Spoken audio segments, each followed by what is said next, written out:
my name is Gabby and welcome back to my channel, or if you're new here, then welcome to my channel, and today's video is going to be my July 2025 reading wrap-up, which includes one audiobook, 2 books, a manga volume, and the end of a manga series that I've been reading, and then also the rest of the manga chapters that I read throughout the month. I will have the content warnings I can find linked down below in the description, along with links to some resources, and let's go ahead and get into it.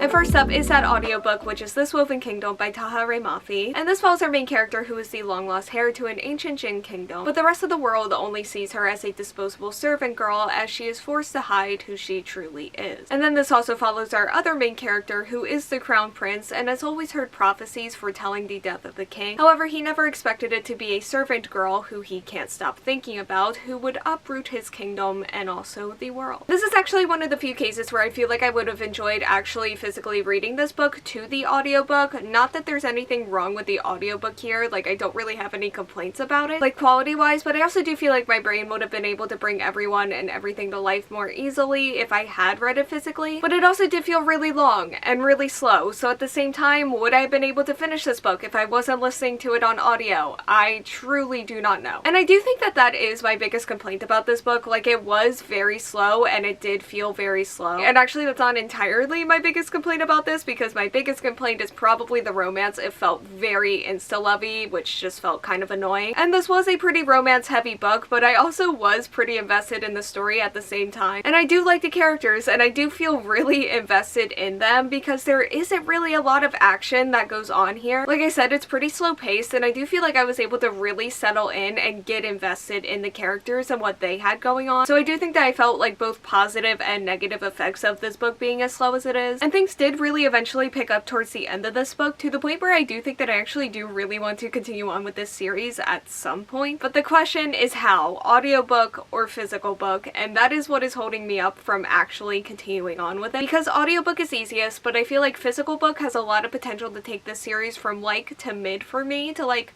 really like and really enjoy. But it could also be a too slow to finish type of situation, so I have not made this decision yet.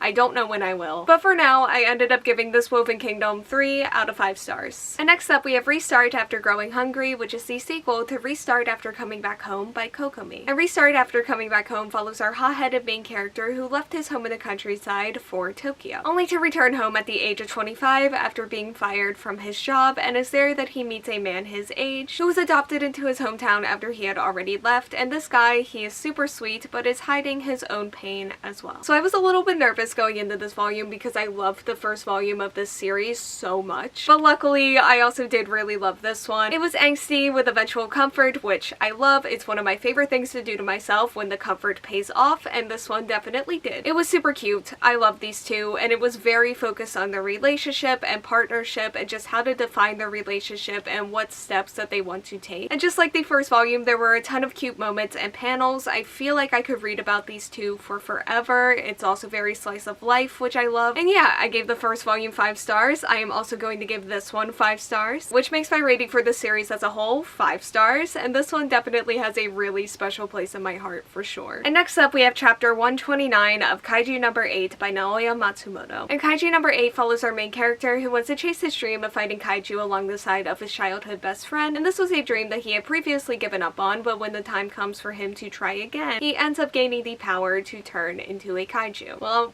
it's over now. I don't think my brain has fully processed that it's over now, but it certainly is. And yeah, I thought this final chapter was fine. It kind of just made me wish that the series kept going, honestly, because this is a series that I've always felt could just keep going after this storyline. But that's also never really been the vibe here. Like, the series has always stuck like right on the path, and it just kept that pacing until it was over, so it does make sense that this is it. But yeah, this is one of my favorite manga series ever. It was my favorite manga series that I read in 2024. I love all of the characters, the action scenes are so much fun, and the art style was incredible. This is definitely a 5 out of 5 star series for me for sure. They were so much fun, and I am really going to miss them. I do still have the anime though, and they do have like some sort of cute spin-off novel, I think, coming out soon. So I'll miss them for sure, but they're also still certainly around at the same time. Next up, we have Legends and Lattes Lattes by Baldree, and this follows our main character who is leaving the warrior's life to open the city's first ever coffee shop. But when her old frenemies and the city's shady underground threaten her plans, she realizes that she is going to need a new resolve and also some new partners. Okay, this one has a lot of hype and a lot of love around it, and I do think that I wanted to love this more than I ended up loving it. And I did still like it. It was just a little bit too slow for me at times and just like had a lot of details about running the coffee shop and just the coffee and the baked goods, which on one hand was cozy and relaxing, but as the book went on, it did start to get more boring for me. Like, do I want one of those cinnamon rolls? I sure do. Do I want to hear about all of them discovering them or really anything that this place is selling for the first time? Maybe once or twice, but not as much as this book did, because it felt like they just kept talking about it and showing them and then showing other characters discovering the same things for the first time, and it did start to feel repetitive. I did like the characters and the Dungeons and Dragons and just fantasy of it all. That felt really refreshing. I really enjoyed like the aesthetics of it. I thought the romance was cute. I did really like them. And at the end of the day, I am more positive on the slice of life elements than I am not, even if I do also have my complaints about it at the same time. So this one was a 4 out of 5 stars for me. And the short story Pages of Phil was also in the back of this, so I also read that this month. And I didn't love it, which makes me feel like I shouldn't read the other books in this series because I just really couldn't get into it, and I feel like if I do move on, I'm just going to spend the entire time thinking about how much I miss the characters and miss this book, which is not going to be as fun. I don't really want to put myself through that, but we'll see. Next up, we have Wish You Weren't Here by Erin Baldwin. And this follows our two main characters, Juliet and Priya, who have agreed to a truce of sorts. As Juliet has ever really hated Priya in the way the teen movies say that she should hate the popular girl. And while Priya seems to have everything during the school year, Juliet has the summer and a sleepaway camp where she never feels like she's too much. However, when Priya shows up to that sleepaway camp and is Juliet's cabin mate, everything that can go wrong starts to go wrong, and Juliet is going to need to find something that she not only likes about her situation, but also about Priya, or risk hating the only home that she's ever really had. I knew that I was going to love this book from the second that I found out about its very existence, and I was so correct about that. This was so much fun, and I loved all the characters and the commentary about fitting in and finding your people. There was also some really good comedy in here, and also some comedy that just didn't really land, but also at the same time, that was kind of part of the charm of this book. Like, this book kind of gets away with it due to its theme, and again, also the commentary. But it is very cheesy at times, for sure. I also loved how YA this felt, and I really thought that it nailed the feeling of getting older and just aging out of the camp and looking towards college. But it's also a fun rom-com. It's frenemies to lovers, and I really loved Priya just as a character. As for Juliet, I did go back and forth at times, but things were mostly really good. She can just be frustrating at times, but again, it's YA. I get it. And these two just had so many moments that I really loved. I also really loved the summer camp setting, and I feel like I just got so lost in this, and I never wanted to put it down, and I actually didn't ever put it down because I read this in one sitting, and I never felt like I wanted or needed a break from it. Storygraph says that I gave this a 4.75 out of 5 stars, and I'm sure that I had a very valid reason for that rating at the time, but I also can't say that I fully remember why. But I do want to say that it lost at like 2.5 stars for like some of the humor not really landing, combined with like that frustration that I mentioned earlier. And now it is time for the rest of the manga, and these are all the series that I am currently caught up to and reading as they update over on Shonen Jump and K-Manga, including from Shonen Jump chapter 35 of RuriDragon, chapters 202 to 205 of Blue Box, chapters 165 to 168 of Akane-banashi, chapters 85 to 88 of Kagurabachi, and chapters 41 to 44 of Ichi the Witch. And from K-Manga we have chapter 27 of Galaxios, chapters 155 to 158 of The Fragrant Flower Blooms with Dignity, chapters 139 to 142 of Gachiokuda, and chapters 183 to 186 of Windbreaker. And as always, I am never truly caught up to anything on K-Manga because most of the most recent chapters do require points to unlock, and I am saving my points for when I eventually read Medalist because it needs a lot of points. But my favorite from the group that I mentioned this month was definitely The Fragrant Flower Blooms with Dignity, who gave me just some absolutely incredible romance scenes as they tend to do. And the chapter that I left off on actually did leave me on a cliffhanger. I was not okay. It was honestly really shocking and jarring, but I do respect this series for pulling that off on me, and I am so ready for them to get into this next storyline. I have been waiting for it. But I also do want to quickly shout out some other series. Blue Box is slowly but surely getting a couple together that I've been wanting to see, and my heart is so ready for that, and these chapters planted some more seeds. Akane-banashi had some really solid chapters this month, and they also just got some really exciting anime related news, and I am very happy for them, and I'm looking forward to seeing them get adapted. Windbreaker also made me very emotional. I can't remember if there were actual tears, but I feel like there were. And Gachi Akuta is just always good, and July was no exception. Okay, I think that's going to be it for the month of July. Thank you all so much for watching. Like, comment, subscribe, hit the bell, and answer the question that'll be around here